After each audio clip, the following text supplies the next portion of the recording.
Sahabat, jumpa lagi dalam program Info dan Opini. Saya Pendeta Santiani Manurung hendak menyampaikan kepada Anda tulisan yang ditulis oleh Pendeta Dr. Albertus Pati, Pendeta GKI Maulana Yusuf, Bandung, yang berjudul Sektor Informal adalah Partner Melayani, yang diambil dari selisip.com. Ada dua ancaman besar yang menghantam bangsa kita. Pertama, pandemi virus COVID-19 dengan berbagai variannya. Pandemi ini makin mengganas. Dilihat dari peningkatan kasus baru, Indonesia sempat menjadi negara terparah di dunia. Syukurnya setelah diterapkan pemberlakuan pembatasan kegiatan masyarakat yang cukup ketat, posisi Indonesia lebih baik. Kini Indonesia menduduki posisi nomor 4 di dunia, di bawah Inggris, India, dan Amerika Serikat. Kita berharap kebijakan pemerintah memperpanjang PPKM sampai dengan 25 Juli akan memberi efek positif. Penyebaran COVID bisa ditekan.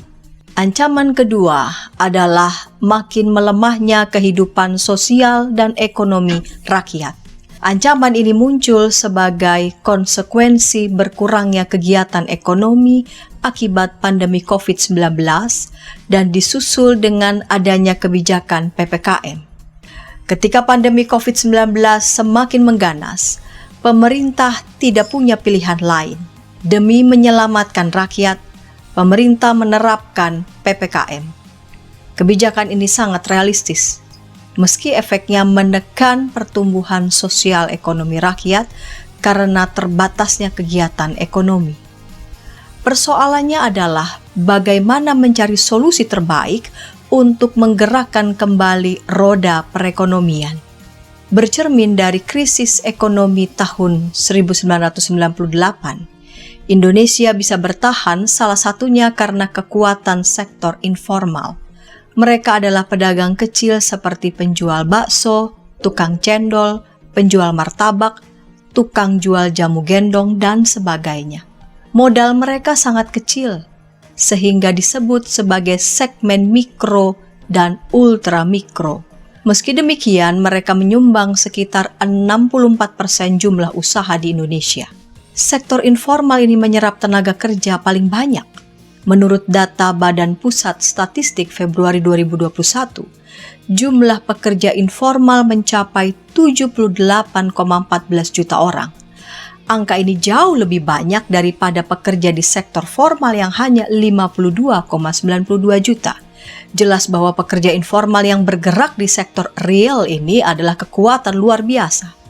Ironisnya mereka belum menjadi target utama sebagian besar lembaga keuangan formal. Mereka pun belum memiliki akses pendanaan formal. Di tengah ancaman mandeknya perekonomian bangsa kita, pemerintah perlu menaruh perhatian yang serius terhadap sektor informal ini. Pemerintah seharusnya lebih proaktif dalam memberikan dukungan penuh kepada pelaku usaha di sektor informal. Selama ini sektor inilah yang menggerakkan perekonomian nasional. Oleh karena itu mereka harus dilindungi, dipertahankan, dan ditingkatkan kemampuannya. Salah satunya dengan memberikan infus bantuan yang dibutuhkan. Misalnya, akses modal usaha di lembaga-lembaga formal harus dipermudah dan dipercepat. Persyaratan bantuan diperingan. Aturan birokrasi dipersingkat.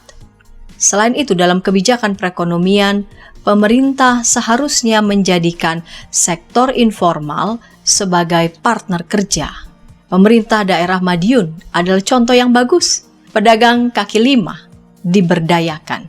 PKL dijadikan partner pemerintah untuk mencukupi kebutuhan makan pasien isoman. Banyak institusi agama menggunakan cara serupa. Bantuan kepada masyarakat disalurkan dengan menjadikan sektor informal sebagai partner kerja. Memang sektor informal ini lebih membutuhkan pemberdayaan. Sangat salah menganggap sektor informal seperti bayi yang tidak berdaya. Padahal mereka adalah partner kerja yang kuat dan gagah perkasa. Sudah saatnya memberi peran besar kepada mereka. Indonesia pasti selamat. Demikian tulisan Pendeta Dr. Albertus Pati. Terima kasih sudah meluangkan waktu Anda bersama kami.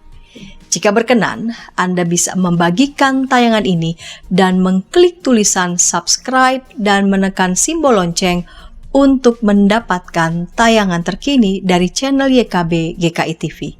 Terima kasih dan sampai jumpa.